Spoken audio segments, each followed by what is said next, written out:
검찰개혁 방안을 놓고 정부와 여당 사이에서 다른 의견이 나오고 있는 가운데 이재명 대통령이 중요 쟁점에 대해선 국민 앞에서 토론해야 한다고 밝혔습니다. 이 대통령이 토론을 직접 주재할 수 있다고도 했습니다. 또 여당 의원들에겐 강자가 너무 세게 하면 여론이 나빠질 수 있다는 취지의 당부도 전했습니다. 강민우 기자가 취재했습니다. 이재명 대통령은 오늘 국무회의에서 검찰 개혁에 대해 일종의 보여주기식은 안 된다고 밝혔습니다. 그러면서 중요 쟁점에 대해선 대책과 해법 마련을 위해 국민 앞에서 합리적으로 논쟁하고 토론하라고 주문했습니다. 아예 오픈해놓고 모든 사람들의 의견을 받으면서 토론을 해보면서 서로 부족한 부분에 대한 대안들을 마련해가는 그런 상생적 토론 과정을 가지면 어떻겠느냐라는 얘기를 하셨던 겁니다. 권력 집중으로 인한 권한 남용 방지 대책, 수사권을 원활하게 운용하는 문제에 실질적 방안을 도출해야 한다고 이 대통령은 강조했습니다. 신설하는 중대범죄수사청을 법무부가 아닌 행정안전부에 두고 검찰의 보안 수사권을 없애는 내용의 민주당 검찰 개혁안을 둘러싸고 당과 정부가 이견을 보이는 상황을 염두에 둔 거란 해석을 낳았습니다. 이 대통령은 직접 토론을 주재할 수 있단 말도 했다고 대통령실은 전했습니다. 심지어 당신이 주재할 수도 있다라고 이게 약간까지 말씀하셨어요. 지난 2003년 노무현 전 대통령은 검사들과의 대화라는 자리를 마련해 자신의 검찰개혁 구상을 놓고 검사들과 토론한 적이 있습니다. 이 대통령은 오늘 민주당 의원들과의 오찬에선 강자가 너무 세게 하면 여론이 안 좋아질 수 있다는 취지의 발언도 한 걸로 전해졌습니다. 이런 가운데 이 대통령이 추진을 지시한 여야 지도부와의 만남에 대해 국민의힘 장동혁 대표는 이 대통령이 추후 단독 회담을 약속하면 이번 회담 참석이 가능하다는 입장을 냈는데 대통령실은 진위부터 파악하겠다는 반응을 보였습니다. SBS 강민우입니다. 정부와 여당이 10월 추석 전까지 검찰의 수사와 기소권을 분리하겠다고 검찰개혁에 한 목소리를 내고 있습니다. 하지만 검찰이란 명칭을 계속 사용할지 또 검찰의 보안 수사권 유지와 같은 세부적인 내용에선 온도차가 있습니다. 특히 여당의 검찰개혁안에 정성호 법무부 장관이 공개적으로 우려를 표했는데 이 핵심 쟁점을 백운 기자가 짚어봤습니다. 정부와 여당이 시대적 과제로 꼽은 검찰개혁. 검찰의 기소권과 수사권을 분리한다는 큰 틀의 방향성은 확고합니다. 검찰청 폐지, 그리고 공소청, 중수청 설립을 담은 정부조직법을 9월 내에 본회의에서 처리하자. 추석 귀향길 뉴스에서 검찰청은 폐지되었다.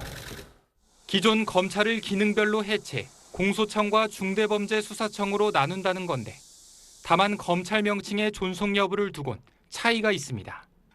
법무부는 명칭을 바꾸면 개정할 법률이 많고 행정 비용도 낭비된다는 이유 등으로 명칭 유지를 원하지만 여당은 삭제에 무게를 두고 있습니다.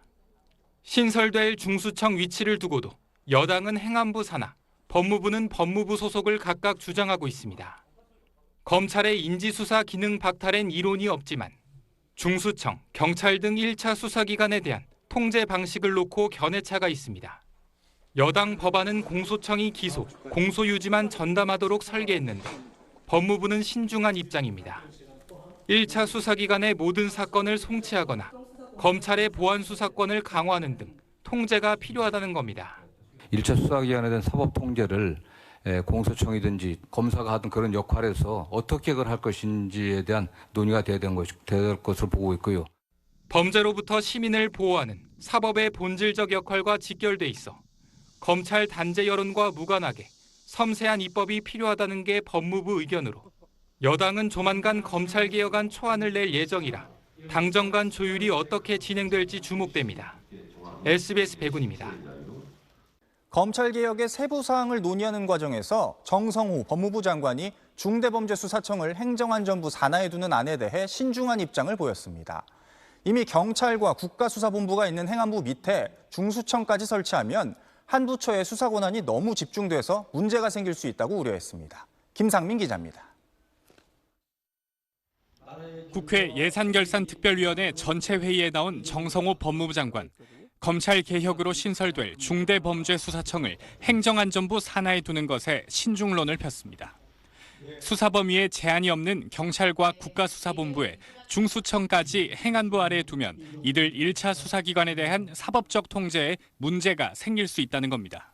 중수청, 경찰, 국가수사본부가 행안부 밑에 들어가게 됩니다. 그렇게 됐을 때 과연 1차 수사기관들의 어떤 권한들이 집중돼 갖고 상호 인적 교류가 가능한 상태에서 어떤 문제가 발생할지 이런 점도 고려돼야 된다고.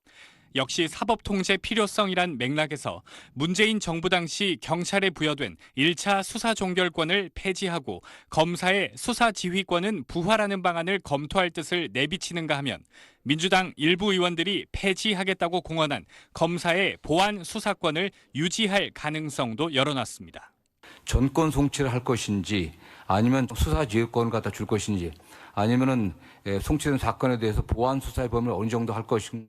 수사권 조정 이후 검찰과 경찰의 책임 미루기로 형사사건 처리 기간이 과거보다 2배 이상 늘었다며 수사에 대한 최종적인 책임 소재를 분명하게 정리해야 한다고도 강조했습니다.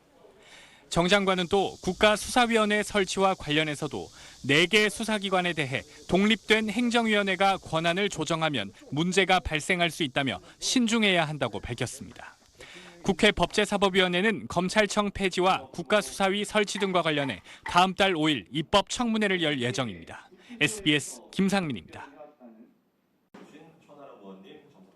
개혁신당이 주최한 검찰개혁 세미나. 장애인권법센터 대표로 소수자를 변론해온 김혜원 변호사는 문재인 정부의 검경 수사권 조정 이후 법률 서비스 비용이 증가하면서 사회적 약자일수록 피해가 더 커졌다고 말했습니다. 옛날에는 당연히 모든 사건이 송치됐기 때문에 이런 게 없었어요. 송치, 성공보수 이런 말. 이게 최근에 생긴 말이에요. 이의 신청서는 별도로 또 선임료를 받습니다. 경찰의 결론이 납득이 안 돼도 그냥 포기하는 거예요. 민주당이 현재 추진하는 법안은 1차 수사기관에 대한 사법 통제를 없애는 것이라며 검찰의 보안 수사권까지 폐지되면 상황은 더 악화될 거라고 주장했습니다. 김 변호사는 검찰의 수사 개시권을 없애되 모든 사건을 검찰로 보내 다시 볼 수 있게 해야 한다고 덧붙였습니다. 이의 신청을 하지 않고 자동으로 다시 볼 수 있는 구조가 마련돼야 됩니다. 왜? 사람이 돈이 없을 수 있고 자기가 대응할 수 있는 여력이 없을 수도 있어요. 아무리 억울해도. 문재인 정부 당시 검경 수사권 논의에 참여했던 금태섭 전 의원은 수사 기소 완전 분리라는 현재 민주당의 추진 방안은 최근에야 논의되기 시작됐다며 진지한 토론이 필요하다고 주장했습니다. 문재인 정부 전반기는 조국 당시 민정수석이 권력기관 개혁 방안을 공식 발표를 하면서 특수수사는 현재 잘하고 있는 검찰에 맡긴다는 것이 입장이었습니다. 그런데 이제 잘 아시는 것처럼 조국 사태가 거치면서 급변침을 하게 된 거죠. 비슷한 시간 조국 혁신당이 주최한 검찰개혁 공청회도 열렸습니다. 공청회에 참석한 임은정 서울 동부지검장은 이재명 정부 출범 후 단행된 검찰 인사는 검찰개혁에 도움이 되지 않는다며 인적 청산이 선행돼야 한다고 주장했습니다. 검찰의 인적 청산, 인사가 제대로 확실하게 속관해져서 검찰이 제대로 검사들이 괜찮으면 이런 구조개혁할 필요도 없거든요. 검찰에 보안 수사권을 부여하면 이후 남용될 수 있다며 어떤 형태로든 검찰에 수사권을 줘서는 안 된다고 덧붙였습니다. 검찰청이 공소청이란 말로 간판가리만 하고 그대로 수사권을 사실상 보존할 수 있고 그것이 등 처리로 인하여 검찰이 어떻게 했는가를 보신 분들한테는 그 트라우마를 공포를 치유할 수는 없다고 생각해서 민주당과 정부는 현재 중대범죄수사청을 법무부와 행정안전부 중 어디에 둘지 검찰의 보안 수사권이나 수사지휘권을 부여할지 등을 두고 협의를 진행하고 있습니다. 당정 협의를 바탕으로 민주당 특위는 다음 주 중 관련 법안을 공개할 예정입니다. SBS 박원경입니다.